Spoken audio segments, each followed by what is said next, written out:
Assalamualaikum pemirsa dimanapun Anda berada, salam sehat, salam sejahtera.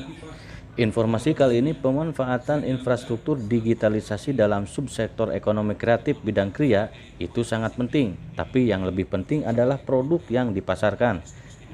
Anggota Komisi 10 DPR RI Ferdiansah mengatakan yang harus dipahami supaya masyarakat terbangun, kriya di Tasikmalaya sudah ada dan sudah sangat berkembang.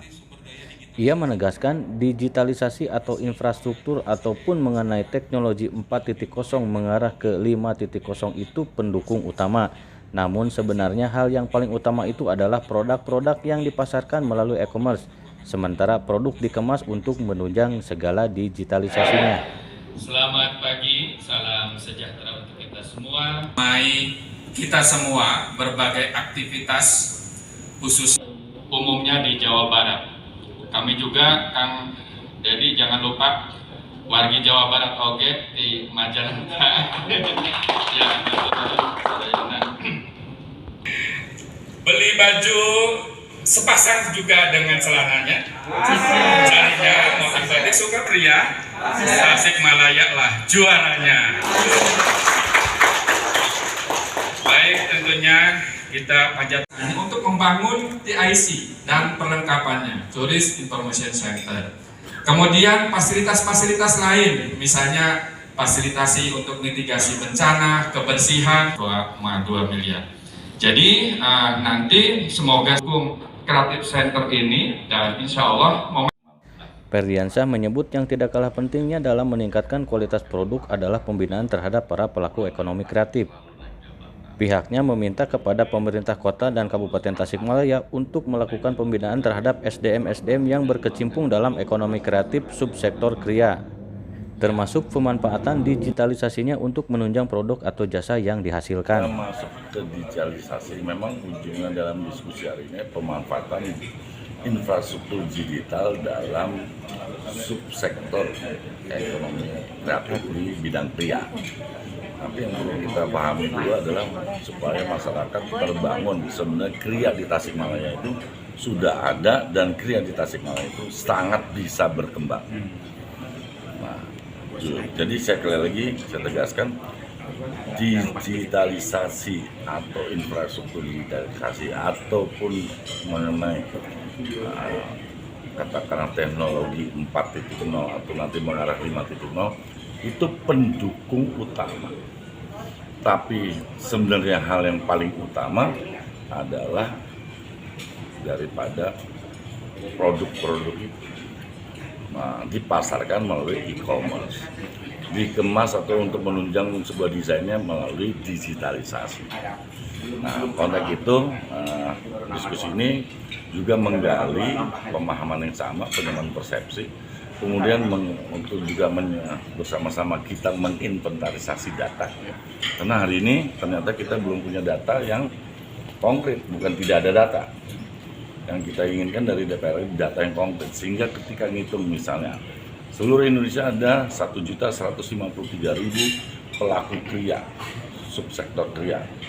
Nah, kita kan bisa mengatur, membuat peta jalan berapa yang seharusnya bisa dilakukan setiap tahunnya untuk pembinaan subsektor kriya terkait dengan digitalisasi.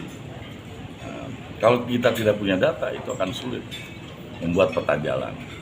Kedua, supaya juga persamaan persepsi bahwa kriya itu bukan kriya zaman dahulu lagi, tapi kriya yang disesuaikan dengan kondisi dan permintaan pasar, sehingga kriya bisa itu terjadi perpaduan antara besi, antara kain, antara kayu, antara rotan dan sebagainya.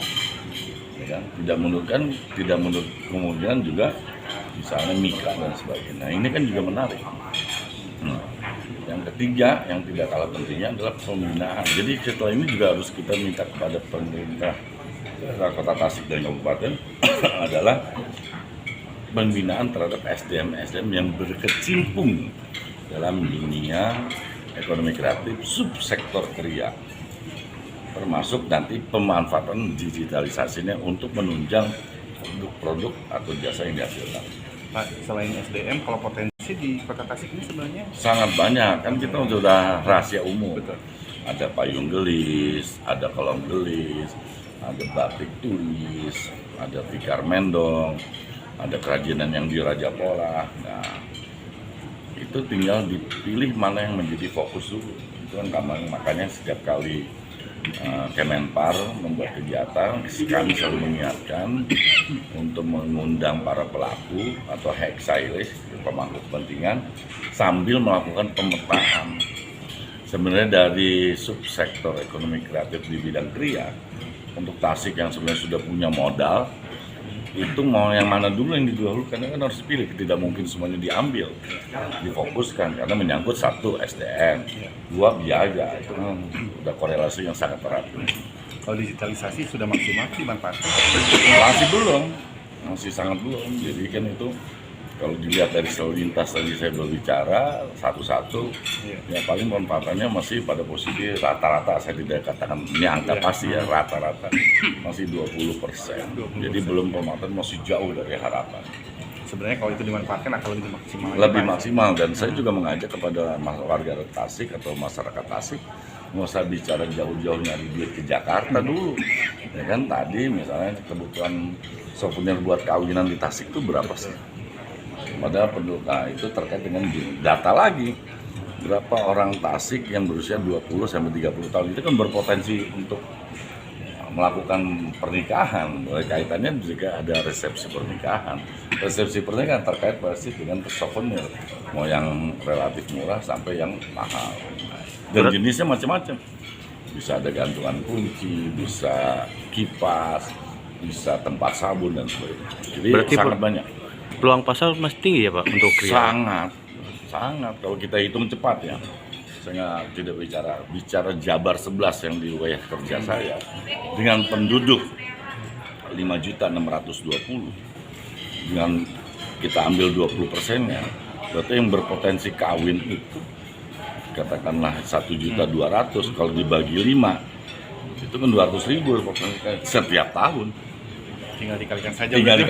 Ada yang mesen 100, ada yang mesen 200. Jadi sangat potensi. Jadi bahasanya ulah tebih-tebih nyari duit ke Jakarta, cekap kalau mau tinggal kembangin kan, mau di Ciamis, Pangandaran, Banjar, dan ini relatif kan dekat dengan Tasikmalaya. Terima kasih Pak.